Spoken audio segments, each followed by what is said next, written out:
கரூர் சம்பவத்தில் இவர்கள் விஜய்க்கு ஆதரவாக இருந்ததாக சொல்வதே தவறு.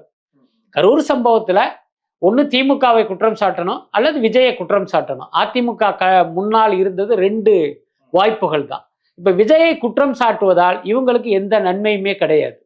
இன்னொன்று பார்த்தீங்கன்னா, விஜய் நம்ம பக்கம் வந்துருவார் அப்படிங்கிற ஒரு எதிர்பார்ப்புல வேற இருக்காங்க. அப்ப எப்படி அவரை குற்றவாளியா பிராண்ட் பண்ண முடியும்? அதே நேரம் திமுகவை குற்றம் சாட்டினா அவங்களுக்கு ஒரு அரசியல் ஆதாயம் இருக்கு.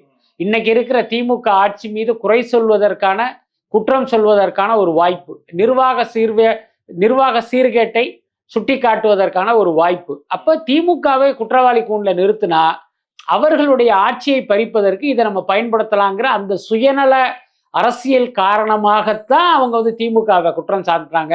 விஜய் மேல தப்பு இல்லைன்னு சொன்னாங்களே தவிர, விஜய்க்கு நம்ம அவருக்கு பக்கம் நிற்கணும், அவருக்கு ஆதரவா இருக்கணுங்கிறது நோக்கமே கிடையாது. மக்கள் எல்லாம் இல்ல, ஒரு நேரேட்டிவ் செட் பண்ணாங்க. இங்க பாருங்க, பாஜக விஜய்க்கு ஆதரவா இருக்கு, அதிமுக விஜய்க்கு ஆதரவா இருக்கு அப்படின்னு ஒரு விஷயத்தை செட் பண்ணாங்க. இவர்களுடைய பேச்சு கிட்டத்தட்ட அதை நம்புன மாதிரியான விஷயமா இருக்க தவிர அதுல உண்மை இல்லை. ஆக்சுவலா எம்ஜிஆர் விஜய் இந்த கம்பாரிசன் முதல்ல சரியான ஒரு விஷயமா சார்? ஏன்னா இப்ப அந்த காலத்துல எம்ஜிஆர் எல்லாரும் ஒரு கடவுள் போலதான் பார்த்தாங்க. எங்கேயோ யாரோ ஒரு உதவி பண்ணிருப்பாங்க, எம்ஜிஆர் உதவி பண்ணாது சொன்னாங்க. ஆனா இப்ப விஜய் நம்ம அப்படி சொல்லிட முடியாதுல்ல சார். ஒரு படம் நெகட்டிவா விமர்சனம் பண்ணா விஜய் அவர்களுடைய படம் ஓடாம போகுது. ஆனா அந்த காலகட்டத்துல எம்ஜிஆருக்கு அந்த மாதிரி எல்லாம் இல்லையே சார். இல்ல, எம்ஜிஆர் படமும் வணிக ரீதியில் தோல்வி அடைஞ்சிருக்கு, அதுல எல்லாம் மாற்றம் இல்லை. பட் அதே நேரம் எம்ஜிஆர் பார்த்தீங்கன்னா இன்றைய நடிகர்களோடு ஒரு ஒப்பிட முடியாத ஒரு நடிகர் தான்.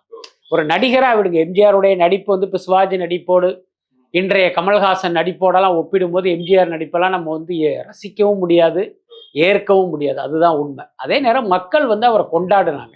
நீங்க சொல்ற மாதிரி மக்கள் அவரை கடவுளா நினைக்கல, தொண்டர்கள் கடவுளா நினைச்சாங்க. அதுல எந்த மாற்றமும் இல்லை. அதே மாதிரி எம்ஜிஆருடைய அந்த உதவும் குணத்துக்கு ஈடு இணை யாருமே கிடையாது. அந்த விஜயகாந்த் பிற்காலத்தில் பலருக்கும் உதவி பண்ணியிருக்காரு, பல நடிகர்கள் உதவி பண்ணியிருக்காங்க.